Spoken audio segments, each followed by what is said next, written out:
안녕하십니까. 한반도 안보 전략연구원 미국 직전 김관규입니다. 오늘은 2021년도 미국의 대내 정세를 돌아보고 2022년도에는 미국에서 어떠한 일이 벌어질지를 살펴보는 시간을 갖도록 하겠습니다. 바이든이 제46대 미국 대통령에 취임한 지 벌써 1년이 지났습니다. 돌이켜보면 2021년 작년은 미국을 정상으로 회복시키려는 바이든 정부에게 절반은 성공한 해였다고 할 수 있겠습니다. 트럼프로부터 대내적으로는 코로나 팬데믹과 이로 인한 경기 침체, 그리고 흑인 조지 플로이드 사망에 따른 인종차별, 트럼프의 극렬 지지자들인 데캐트들의 의사당 점거로 나타난 뿌리 깊은 정치적 양극화 등으로 갈갈이 찢겨지고 대외적으로는 미국 우선주로 미국의 국제적 위상과 신뢰가 추락하고 있는 미국을 물려받은 바이든은 이러한 미국병을 고치기 위해서 지난 1년간 참으로 고군분투하였습니다. 이러한 노력의 결과 바이든 정부는 지난 1년 동안 대내적으로 많은 성과를 이뤄냈으나 여전히 헤쳐나가야 할 많은 도전이 올해에도 기다리고 있는 실정입니다. 우선 지난 한 해를 돌이켜보면 바이든 정부는 대내적으로 경기 회복과 국민 통합을 통한 민주주의 회복에 정책 중점을 두고 국정을 운영해 나갔습니다. 바이든 정부는 강력한 코로나 백신 접종 정책으로 미국인 70%가 백신 접종을 함으로써 실내 마스크 적용 의무를 해제하는 등 일상생활의 정상화 단계에 접어들었으나 변종 오미크론 확산으로 다시 하루 확진자 수가 작년 12월 말 현재 26만 5천 명으로 대폭 증가하는 등 코로나 확산세가 좀처럼 누그러지지 않고 있어 바이든 정부 국정 운영에 큰 부담으로 작용하고 있습니다. 그럼에도 불구하고 바이든 정부는 코로나 팬데믹으로 인한 경기 침체를 벗어나기 위해 1조 9천억 달러 규모의 미국 구제 법안, 1조 달러 규모의 인프라 투자 법안 등을 통해 과감한 재정 정책을 추진함으로써 2012년 12월 말 즉 작년 말 현재 실업률이 완전 고용이나 다름없는 3.9%를 기록하는 등 경기 침체에서 벗어나는 데 성공하여 지금 경기 호황을 맞이하고 있습니다. 그러나 코로나 팬데믹으로 인한 공급망 병목 현상의 장기화, 국제 원자재 가격 상승 등으로 소비자 물가지수가 작년 말 현재 7% 상승하는 등 1980년 이래 최고치를 기록하는 인플레가 발생함으로써 바이든의 국정 지지율이 일부 여론조사에서 3.6%로 나타나는 등 역대 최저치를 달함으로써 코로나 팬데믹 장기화에 따른 후유증으로 인해 정치적 입지가 흔들리고 있는 상황입니다. 더구나 오는 1월 31일 상원 상정을 앞두고 있는 경기 부양책인 1조 7,500억 달러 규모의 보다 나은 재금 법안에 대해 민주당 상원 의원인 조 맨친 의원이 인플레 상승을 이유로 공개적으로 반대 의사를 표명하는 등 민주당에서조차 바이든의 지도력이 시험을 받고 있는 실정입니다.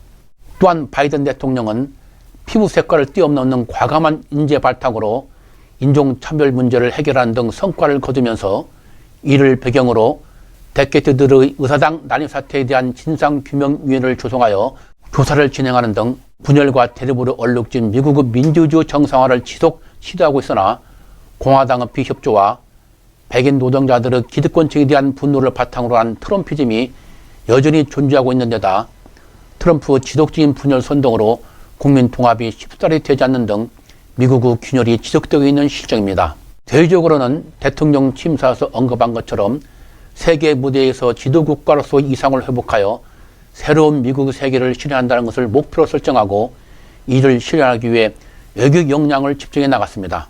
바이든은 트럼프가 탈퇴했던 파리 기후변화 협약에 재가입하고 세계보건기구에 복귀하면서 트럼프가 외면했던 유엔의 백신 공동 분배 프로젝트인 코백스에 적극 참여, 개도국에 대한 코로나19 백신 10억 회분을 제공하는 등 트럼프 미국 우선주에 따른 고립주의 탈피를 적극 도모하였습니다. 그리고 작년 9월 21일 대통령 취임을 가진 첫 유엔 총회 연설에서 미국이 글로벌 도전에 대한 공동 대응을 위해 국제 포럼의 테이블로 돌아왔다고 선언하고 작년 12월 9일에는 110개국 정부와 민간단체들을 초청하여 사상 처음으로 민주주의 정상회의를 개최함으로써 세계 무대의 지도국으로서 화려하게 부활하였습니다. 또한 바이든은 뮌헨 안보정상 화상회의와 취임 후 가진 첫 기자회견에서 중국과 러시아 등 강대국들이 미국에 대한 도전을 21세기 민주주의와 전제주의 간 경쟁으로 규정하고 이에 대해 동맹국가의 관계 강화를 통해 강력히 대응해 나갔습니다. 유엔 안보정상화상회의, G7 정상회의, 미 나토 정상회의 및 미 EU 정상회의 등 유럽 동맹국들과의 연이은 정상회의를 통해 민주주의와 규칙에 기반한 국제질서의 주요 원칙과 가치에 합의하는 등 트럼프 정부 시절 소원해졌던 전통적인 동맹관계 회복을 독려하였습니다. 특히 중국을 최대 전략적 경쟁자로 규정하고 중국의 부상과 도전으로 미국의 사활적 이익이 걸린 인도태평양 지역으로 회귀하면서 경쟁, 컴피티션, 협력, 콜래보레이션, 그리고 대결, 컴프로테이션이라는 대중 3시 정책의 하에 견제와 협력을 강화해 나갔습니다. 먼저 바이든 정부는 두 차례에 걸친 쿼드 정상회의를 통해 반중 연합체인 쿼드 협력 범위를 군사 안보 분야에서 코로나19 공동대응, 기후변화, 사이버 테러, 첨단 기술, 중국의 1대1에 맞설 양질의 인프라 투자, 반도체에 초점을 둔 공급망 구성, 인도적 지원 및 재난 구제 등 소프트 분야까지 확대함으로써 아태 지역 국가들이 참여를 유도하는 한편 영국 및 호주와 새로운 반중 안보 동맹인 오커스를 새로이 결성함으로써 기존의 대중 정보 동맹인 파이브 아이즈와 함께 인도 태평양 지역에 세계의 반중 블록을 결성, 대중 포유망을 완성함으로써 인도 태평양 지역에 뜻을 같이 하는 민주주의 국가들과의 연합의 시대를 열어놓았습니다.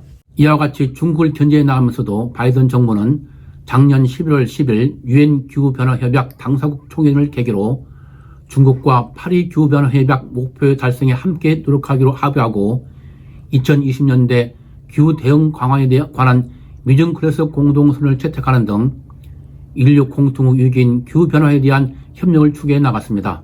그리고 미국의 대중 3시 입장을 작년 11월 15일 열린 바이든과 시진핑과의 첫 정상회담에서 다시 한번 재확인하였습니다. 또한 러시아가 나토 가입을 추진하는 우크라이나와의 접경지대에 병력을 증강하자 바이든 대통령은 푸틴 대통령과의 두 차례의 화상통화를 갖고 우크라이나 침공 시 강력한 제재를 경고하는 등 그 소련의 부활을 꿈꾸는 푸틴을 견제해 나갔습니다.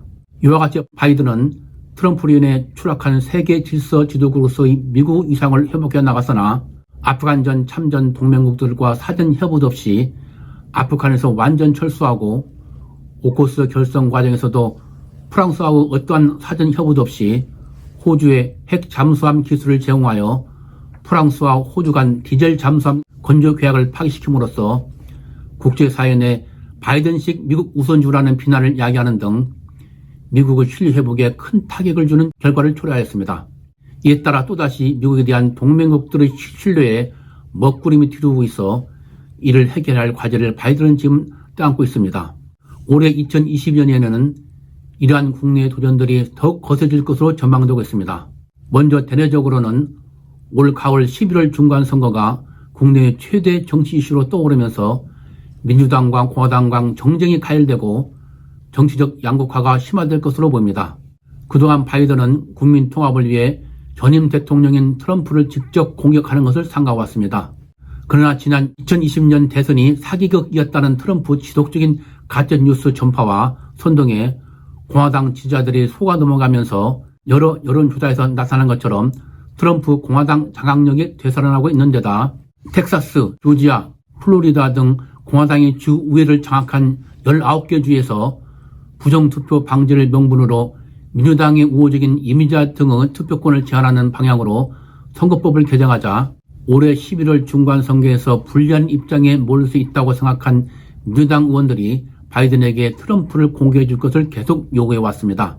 이러한 요구를 받아들여 바이든 대통령은 1월 6일 데케트드의 의사당 점거 1주년을 맞아 행한 연설에서 트럼프를 패배한 전임 대통령으로 지칭하면서 전임 대통령이 2020년 대선과 관련 온갖 거짓말을 만들어 퍼뜨리고 있다고 지적하고 우리는 미국의 정신에 대한 전쟁이 있으며 나는 이 싸움에서 물러서지 않을 것이며 나라를 지키고 그 누구도 민주주의 목전에 칼날을 들이미는 것을 용납지 않겠다고 선언하였습니다.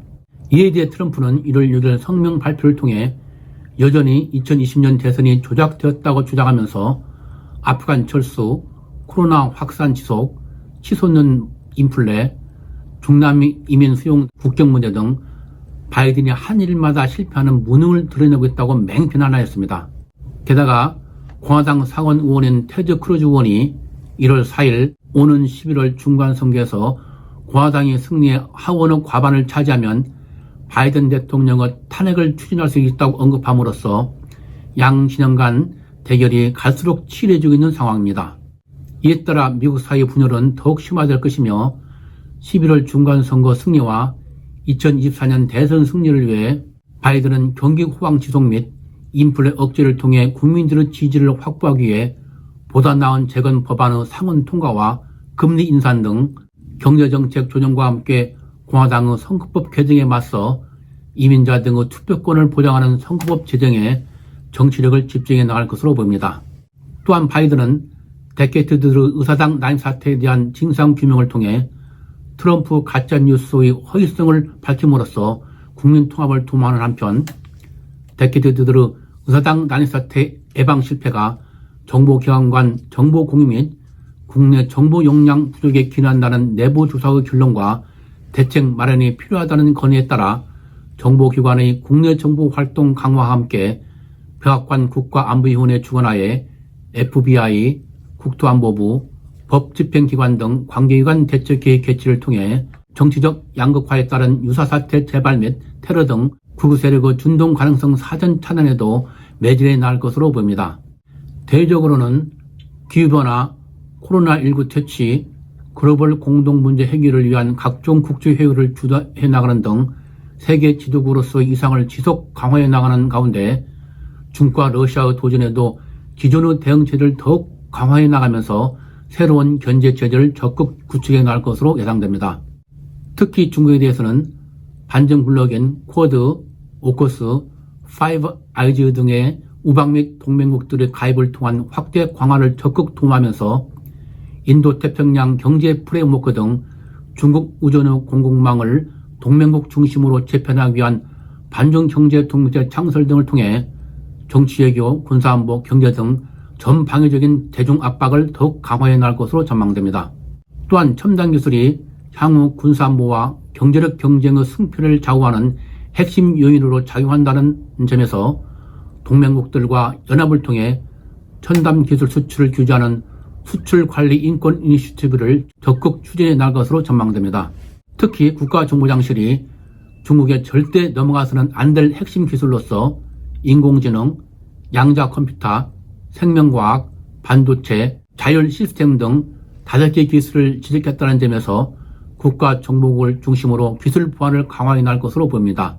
이에 따라 중국과 러시아 등 경쟁국들과 기술 전쟁 및 정보 전쟁이 더욱 치열해질 것으로 예상됩니다.